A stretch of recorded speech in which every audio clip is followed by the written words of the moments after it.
Remember, remember the 5th of November. Gunpowder, treason and plot.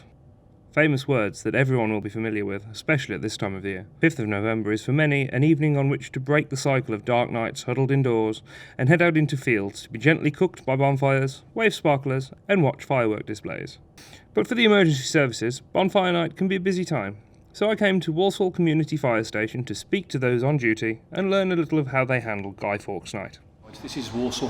My home station is Bloxwich, but with our dynamic staffing, I've come over this evening to keep one of the machines on the run this evening. It's my 25th year, so I've probably worked, I'd have thought, a good 20 of the 25 years I've been on duty for Bonfire Night, and traditionally it's one of our busiest nights of the year. So a lot of memories. Yes, good and bad. Yeah, some of the Bonfire Nights are extremely busy, and others not so. Bit of a luck of the draw, but obviously the weather conditions make a big difference. And again, with the pre-planned bonfires now, it's actually not as bad as it used to be.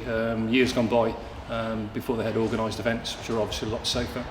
We had a lot of fires, secondary fires as we call them, spread into fences, to sheds and to houses. But the last few years has been a little bit quieter than traditionally what we've been used to. As if on cue, after less than 20 minutes at the station, we received our first call. A secondary fire in Great Bar. Echo 1-2 was dispatched immediately, and I followed with Station Commander Russell Gauden. Russ, we received a call about 3 or 4 minutes ago. Yeah. Could you tell us what's going on? Yeah, well, we received a call that fire out in the open that the cruiser responded to.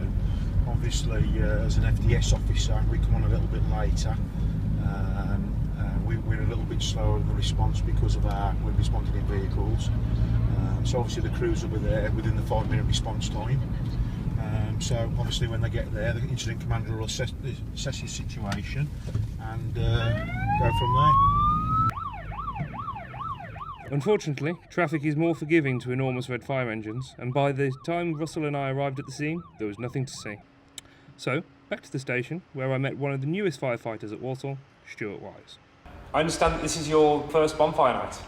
It is, yes. I've just been part of the fire service just over a year now. I'm looking forward to getting my first bonfire under my belt. What would your advice be to people looking to enjoy their bonfire night? Stay safe. If you can, go to an organised event. If you would like to have your own fireworks, research the firework code. Make sure you stay a safe distance away when lighting the fireworks. And any children, make sure you use gloves with your sparklers. Any parents that are lighting fireworks, if they don't go off, don't return to them, as there is always a possibility they will explode at any point. I also managed to get a quick word with Russell Gauden, with more words to the wise.